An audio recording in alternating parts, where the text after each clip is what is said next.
Namaskar, good evening. You are watching Rajya Sabha Television. I'm Smriti Rastogi with News Tonight. Let's begin the bulletin with our top headlines. Prime Minister Narendra Modi targets opposition, says law will not spare those who shielded middlemen at the cost of the national defence. Charges the BJD government with failure to implement schemes for women.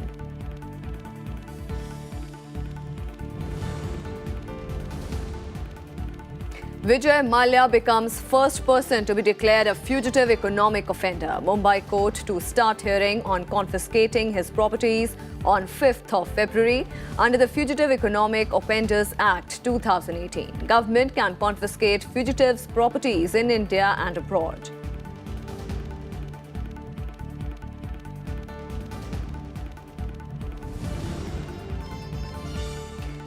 Former UP Chief Minister Akhilesh Yadav may be questioned in illegal mining scam. CBI searches 14 locations in Uttar Pradesh and Delhi, including the residence of IAS officer B. Chandrakala.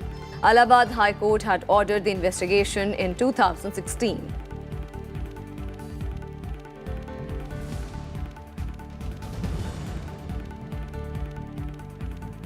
Vice President M. Venkaiah Naidu underscores need to strengthen infrastructure for better medical education and research. Urges private sector to improve health facilities in rural areas. Calls on doctors to spread awareness about poor lifestyle diseases.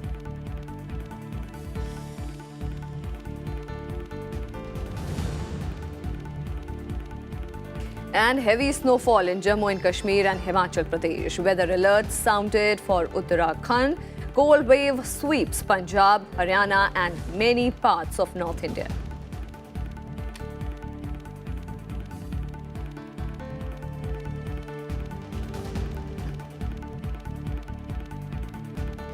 Prime Minister Narendra Modi today laid the foundation stone for 6 key developmental projects in Jharkhand.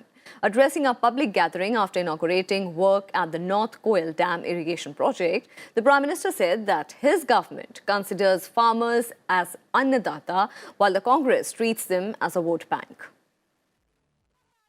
Prime Minister Narendra Modi on Saturday accused the Congress of misleading farmers in the name of farm loan waivers. Blaming the party's policies for the poor state of farmers, the Prime Minister said the Congress was looking at them only as vote banks. Earlier, the Prime Minister laid the foundation stone for the revival of the North Koil or Mandal Dam project in Jharkhand. The dam will irrigate over 1.2 lakh hectares of land in Jharkhand and neighbouring Bihar, besides producing 24 megawatts of electricity.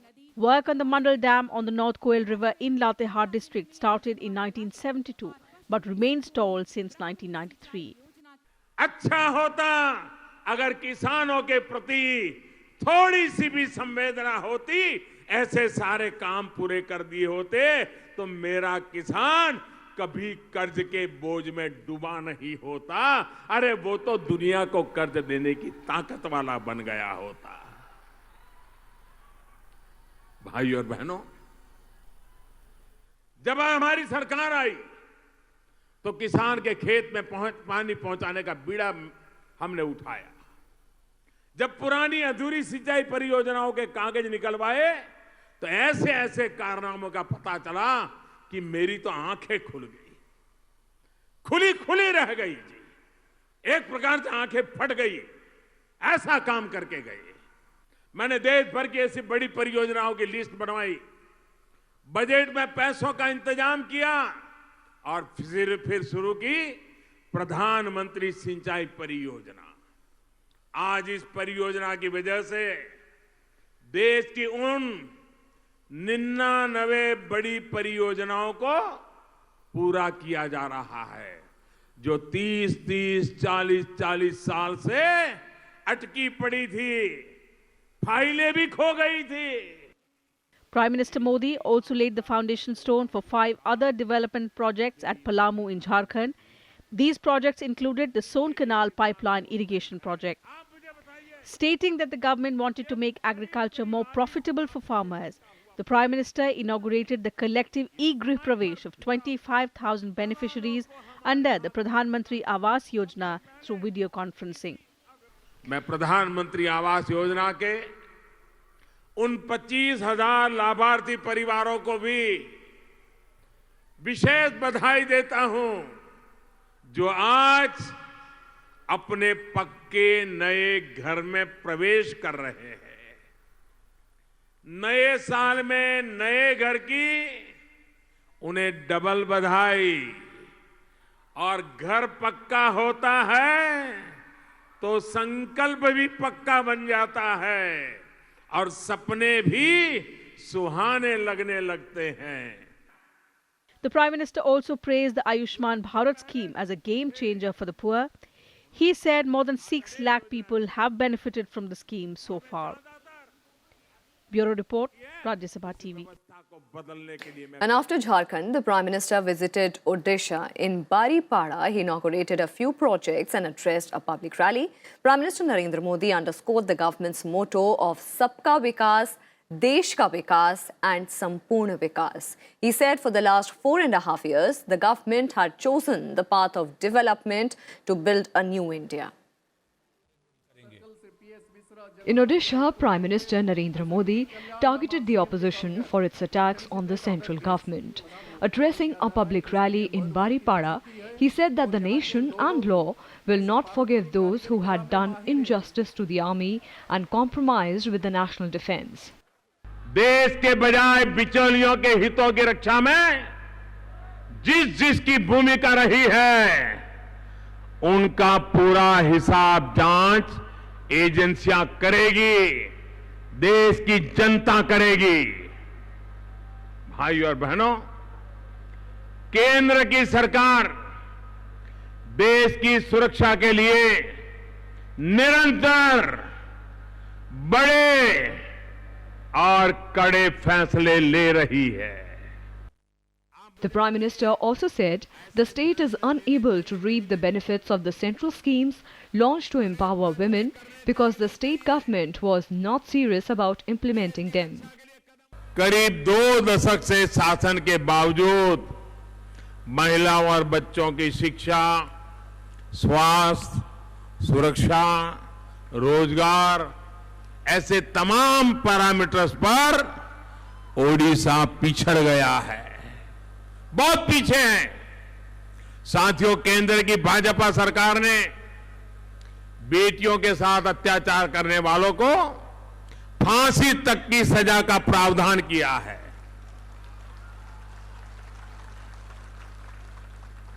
लेकिन ओडिशा में बेटियों की सुरक्षा सवालों के घेरे में है। The Prime Minister launched a number of central projects in Odisha worth over 4,500 crore rupees. He said that we are in that phase of 21st century where much work is needed to be done in connectivity, for which priority is being given to East and North India. इस व्यवस्था का सबसे ज्यादा लाभ अगर किसी को होगा तो देश का मध्यम वर्ग और मध्यम उद्योग वर्ग ही है। जब आधुनिक सड़कें होती हैं, बेहतर साफ सुथरी ट्रेनें होती हैं, हवाई जहाज का किराया कम होता है, तो मध्यम वर्ग के लोगों की ईज ऑफ लिविंग भी बढ़ती है। मुझे खुशी है कि आज ईज ऑफ लिविंग की दिशा में एक और प्रयास हुआ है। During the Odisha tour, the Prime Minister laid the foundation stone of various national highway projects. He inaugurated 6 passport seva kendras and flagged off the second passenger train from Tata Nagar to Badam Pahad. The Prime Minister also dedicated the Balasore Haldia Durgapur section of Paradeep Haldia Durgapur LPG pipeline of Indian Oil Corporation Limited and the Balasore Multi-Modal Logistic Park to the nation. Bureau Report, Rajya Sabha TV.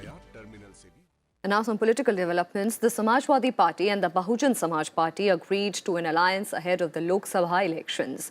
Samajwadi Party spokesperson Rajendra Chaudhary said a formal announcement on the Gathbandhan may take place later this month. Chaudhary said that Samajwadi Party President Akhilesh Yadav and BSP Chief Mayawati gave their in-principle approval to the alliance after a series of meetings between them. He said that the two leaders also held a meeting on Friday in Delhi and added that talks are on with other parties as well, which includes the Rashtriya Lok Dal, BJP has termed the coming together of the two rival parties as opportunistic.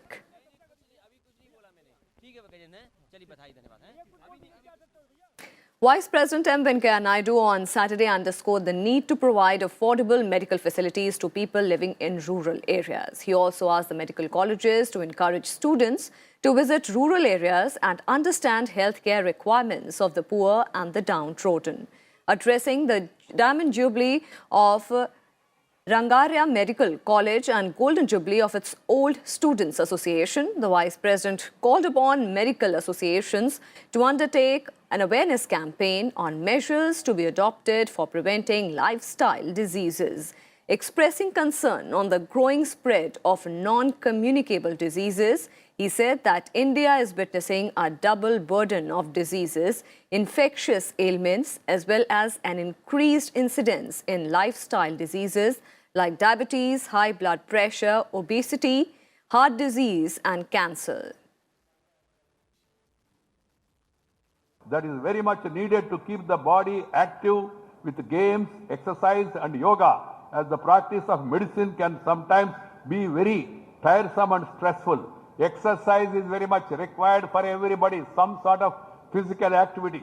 The Prime Minister's call for yoga or the Swachha Bharat, all these things are aimed in improving our health, thereby our wealth. This yoga has no religion. Yoga is an exercise between mind and body. It is there, part of our 64 arts of this ancient nation. The medical college is really motivating the students to do some physical activity also. I'm happy to see the World Students Association has organized this function to bring together students old and new at one place, the place of their birth as medical professionals, and to build bridges between different generations and coordinate their action towards uplifting the standards of medical care, medical education, ultimately the patient care.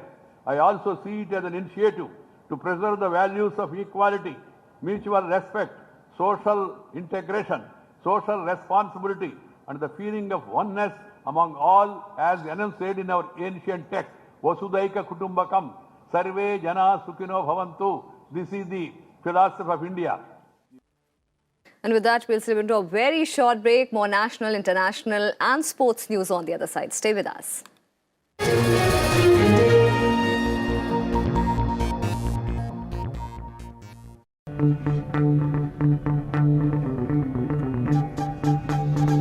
Art arisen from a multi-hued cultural canvas.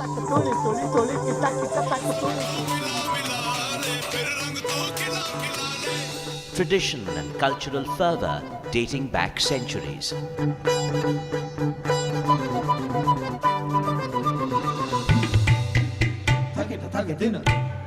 And encircling them all, there's a magic that awes.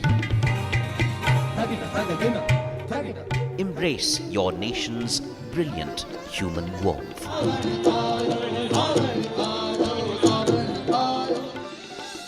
Watch Colours of India, Sundays at 9:30 p.m. on Rajya Sabha Television.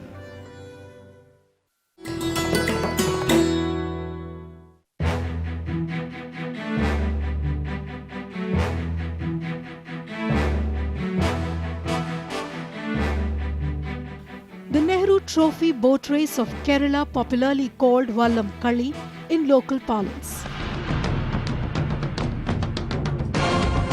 This historic boat race dates back to 1952, when Pandit Nehru visited the state and a pageantry of boats accompanied him from Kottayam to Alappuzha. The race, conducted on the second Saturday of August every year, is a major tourist attraction. It's generally the snake boats which participate in the race, and hence the shape of the winner's trophy is also a replica of a snake boat.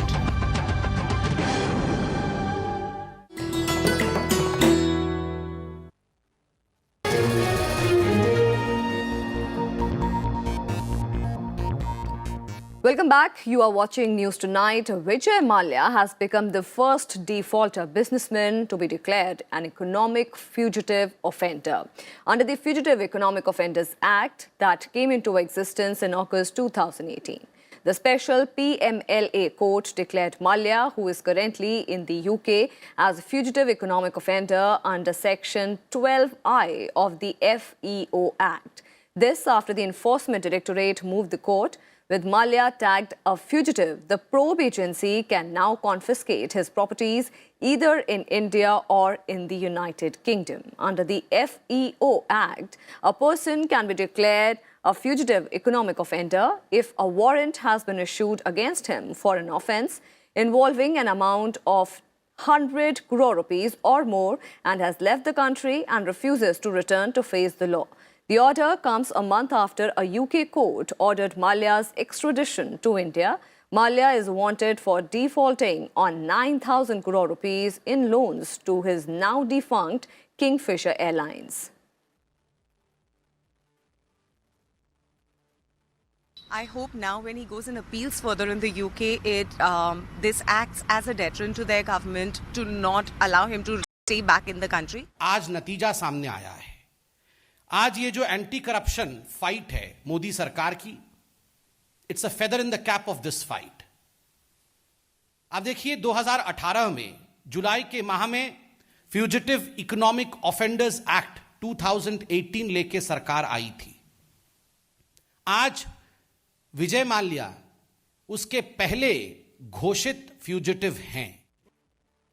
Some more developments. Former Uttar Pradesh Chief Minister Akhilesh Yadav has come under the scanner for his role in the illegal sand mining case being probed by the CBI. The investigating agency said on Saturday that it will probe the former Chief Minister who held the mining portfolio during 2012 to 13. Former Minister Gayatri Prasad Prajapati, who retained the mining ministry, is also likely to be questioned by the CBI. On Saturday, the CBI carried out searches at over a dozen locations in Uttar Pradesh and Delhi in connection with the illegal sand mining case. The residences of senior officers, including IAS officer B. Chandralekha in Hamirpur, were raided. Chandralekha was the district magistrate of Bijnor, Bulandshahr and Meerut. The searches were spread across multiple districts, including Jalon, Hamirpur, Lucknow and also the national capital. Illegal mining is a long-standing issue in the Bundelkhand region. The CBI had taken over the probe in the case on the directions of the Allahabad High Court.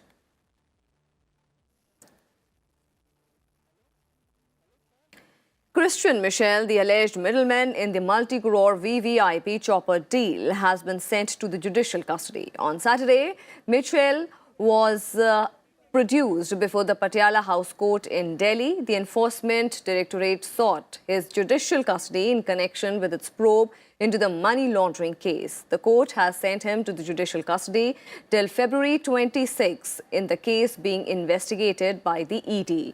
While in the CBI case, the court sent him to the judicial custody till 27th of February. He has been extradited from Dubai recently and was arrested by the ED on December 22nd and was sent to a 7-day custody of the agency by a court here. He was earlier lodged in the Tihar jail in the national capital in a CBI-related case.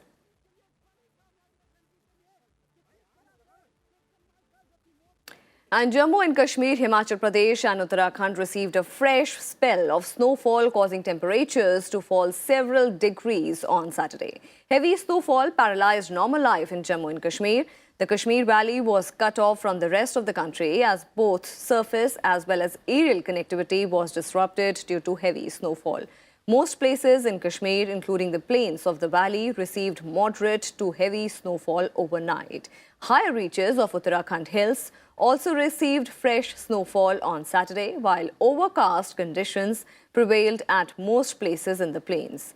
In Himachal Pradesh as well, the cold wave further intensified, with several high-altitude regions in Kullu, Chamba, Kinnaur and Lahaul-Spiti districts receiving fresh snowfall and rain.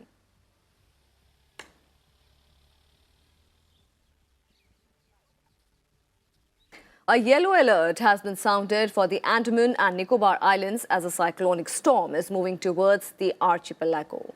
The sea condition will be high over the Andaman Islands, the Andaman Sea, and the adjoining areas of East, Central, and Southeast Bay of Bengal till January 7th due to the cyclonic storm Pabuk. The cyclonic storm originated over the Gulf of Thailand and neighborhood, moved west-northwestwards with a speed of 10 kilometers per hour and lay centered over Thailand and neighborhood. The storm will become very rough over southeast and east central Bay of Bengal, the Andaman Islands and the adjoining Andaman Sea by January 8th and rough over east central and adjoining Southeast Bay of Bengal by 8th of January. The sea condition will be very rough over the Nicobar Islands till Sunday. People in the Andaman Islands have been advised to remain in safe places.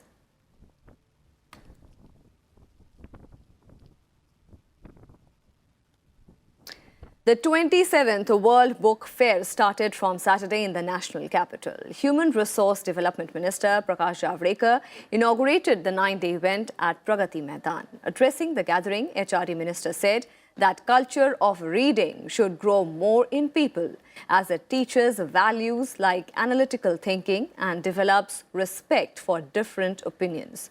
The minister also emphasized on the importance of art and culture and suggested spending part of earnings on such activities. Organized by the National Book Trust in association with the ITPO, the book fair will be on till 13th of January and its 27th edition will focus on readers with special needs. The theme is to promote the idea of inclusive learning through a series of exhibitions of audio, silent, tactile and braille books.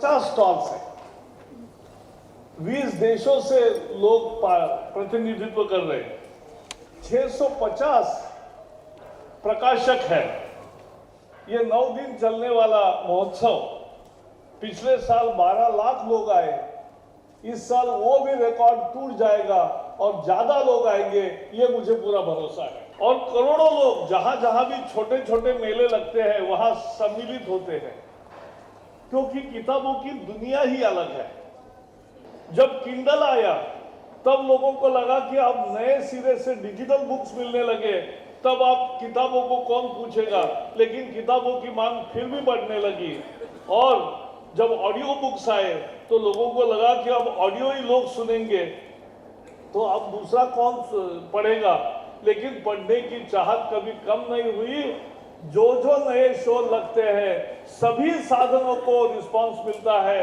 और किताबों की मांग रोज बढ़ रही है यही भारत की संस्कृति की निशानी है कि यहाँ की पढ़ने की संस्कृति अच्छी तरह से बढ़ रही है International news now. US President Donald Trump has warned that he could keep the US government partly closed for months or even years and declare a national emergency if the Congress refused to provide funding for a wall along the Mexico border.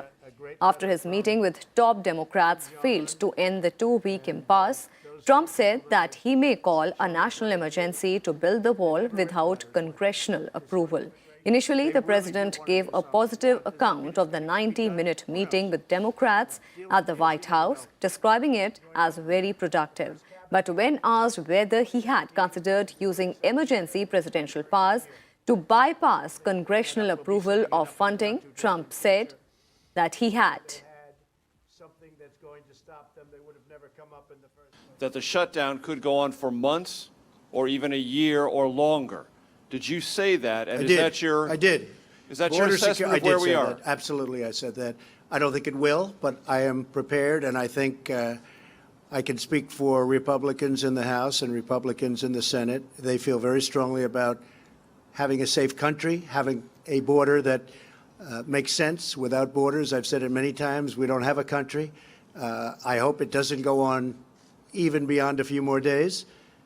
It really could open very quickly. Trump also said that he has the option of building the border wall with his constitutional provisions under national emergency. You don't need congressional approval to build the wall. No, we can use them. Absolutely. We can call a national emergency because of the security of our country. Absolutely. No, we can do it. I haven't done it. I may do it. I may do it. but we can call a national emergency and build it very quickly. And it's another way of doing it. But if we can do it through a negotiated process, we're giving that a shot. So is that a threat hanging over the Democrats? I never threaten anybody. And sports news now. Australia scored 236 runs for the loss of 6 wickets at stumps after bad light halted the game on day 3 of the 4th and final test. With 2 full days play left in the game, Australia is still trailing India by 386 runs. Opener Marcus Harris was the highest scorer from the Australian side with his knock of 79 runs, while Mariners Labuschagne scored 38 before losing his wicket to Mohammad Shami. For Australia, Peter Handscomb and Pat Cummins will resume their innings of 28 and 25 runs respectively on day 4. For India, Kuldeep Yadav picked 3 wickets while Ravindra Jadeja took 2 wickets. Earlier, India scored 622 runs for the loss of 7 wickets in their first innings. India is leading the 4-match series 2-1 and is looking to create history by winning the first ever test series on Australian soil, while skipper Virat Kohli is just a win away to put himself ahead of former skipper Sourav Ganguly's record of 11 overseas test win.